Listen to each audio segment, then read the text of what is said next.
Hello friend, are के Patel YouTube channel में आपका स्वागत है। आज का महत्वपूर्ण अध्ययन बिंदु की बात करते हैं तो यह जो है छत्तीसगढ़ शिक्षक भर्ती हेतु प्रतियोगिता परीक्षा हेतु बनाया गया है। आज का अध्ययन बिंदु की बात करते हैं तो आज का महत्वपूर्ण अध्ययन बिंदु है वाक्यांश। इसमें MCQ क्वेश्चन देखेंगे। चैनल में पहली बार आए हैं तो सब्सक्राइब कीजिएगा, वीडियो अच्छा लगे तो लाइक कीजिएगा। ओके, बात करते हैं जो धन को व्यर्थ व्यय करता है उसे क्या कहते हैं? कृपण, मितव्ययी, अल्पव्ययी या अपव्ययी। तो इनका सही उत्तर आपको बताना है। यह MCQ है, इनका सही उत्तर आपको बताना है। इनका सही उत्तर मतलब जो धन का व्यर्थ व्यय करता है उसको कहते हैं अपव्ययी। ओके, इस प्रकार से आपको समझना है। आगे बात करते हैं जो काम न करना चाहे उसे क्या कहते हैं? आलसी कहते हैं, निकम्मा कहते हैं, अकर्मण्य कहते हैं या दुष्कर कहते हैं। तो जो काम न करना चाहे उसको क्या कहते हैं जी? अकर्मण्य कहते हैं। ठीक है, याद रखेंगे उसको क्या कहते हैं? अकर्मण्य कहते हैं। मतलब जो काम न करना चाहे उसको कहते हैं अकर्मण्य। ओके, फिर बात करते हैं जिसे न देख सके, न सुन सकें और न छू सकें उसको हम क्या कहेंगे? मतलब जिसको ना हम देख सकें, ना सुन सकें और ना छू सकें उसको क्या कहेंगे? निराकार कहेंगे, निर्गुण कहेंगे, अदृश्य कहेंगे या गोचर कहेंगे। तो इसका सही उत्तर क्या होगा आप लोग बताइए? इनका सही उत्तर हो जाएगा गोचर। मतलब इनको क्या कहते हैं? जिसे ना देख सकें, ना सुन सकें, ना छू सकें उसको कहते हैं गोचर। ठीक है, आगे बात करते हैं जो शत्रु की हत्या करता है मतलब अपने दुश्मन को मार देता है उसे क्या कहते हैं? शत्रुघ्न कहते हैं, नासवर कहते हैं, जन्मांध कहते हैं या निर्दय कहते हैं। तो इसका सही उत्तर आपको बताना है। जो अपने शत्रु की हत्या कर देते हैं उसे हम लोग क्या कहते हैं? वाक्यांश में एक वाक्य में क्या कहते हैं? शत्रुघ्न कहते हैं। ओके, चलिए आगे बढ़ते हैं। आवश्यकता से अधिक वर्षा होना। तो आवश्यकता से अधिक वर्षा को क्या कहते हैं? अनावृष्टि कहते हैं या अतिवृष्टि कहते हैं या झंझावत कहते हैं या दुर्दन कहते हैं। तो आपको बताना है आवश्यकता से अधिक वर्षा इनको क्या कहते हैं जी? अनावृष्टि कहते हैं, सॉरी अतिवृष्टि कहते हैं। अनावृष्टि मतलब वर्षा न के बराबर। ठीक है, मतलब वर्षा नहीं होना अनावृष्टि और अधिक वर्षा होना अतिवृष्टि। ठीक है, जो वस्तु खाने योग्य हो उसे क्या कहते हैं? एक वाक्य में बताइए। भोजन कहते हैं, अन्न कहते हैं, खाद्य कहते हैं या अखाद्य कहते हैं। तो जो वस्तु खाने योग्य हो उसको हम लोग क्या कहते हैं? खाद्य कहते हैं। ठीक है, याद रखिएगा खाने वाली योग्य वस्तु को क्या कहते हैं? खाद्य कहते हैं। ठीक है, यह जो है सिंपल प्रश्न है, ऐसा प्रश्न आपसे बन जाएगा। आगे बात करते हैं जो कवि तत्क्षण मतलब तुरंत कविता कर दे, मतलब तुरंत रचना कर देते हैं उनको क्या कहते हैं? महाकवि कहते हैं, गायक कहते हैं, रचनाकार कहते हैं या आशु कवि कहते हैं। तो करेक्ट उत्तर आप बताइए।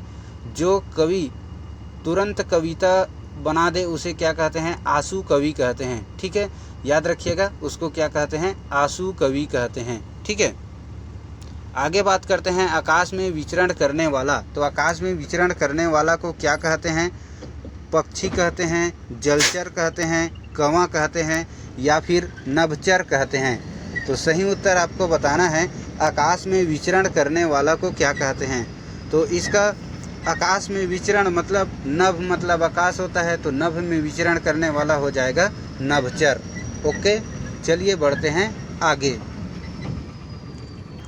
आगे बात करते हैं जो अपने कर्तव्य को न जानता हो मतलब अपने कर्तव्य को नहीं जानता है उसके लिए विकल्प देखिए। अनजान, अज्ञानी, किम कर्तव्य विमूढ़ और कर्तव्यहीन।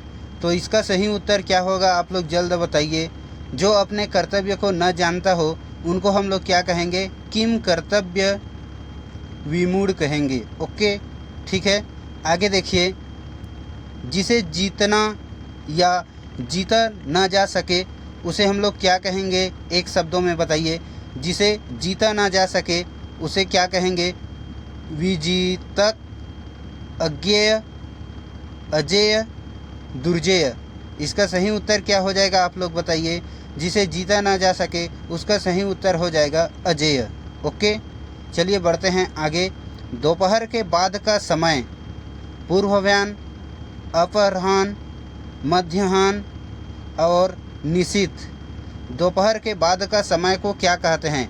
पूर्वाह्न कहते हैं या अपराह्न कहते हैं या मध्याह्न कहते हैं या निशीथ कहते हैं? इसका सही उत्तर बताइए आप लोग। इसका सही उत्तर क्या हो जाएगा? तो दोपहर के बाद के समय को कहते हैं अपराह्न।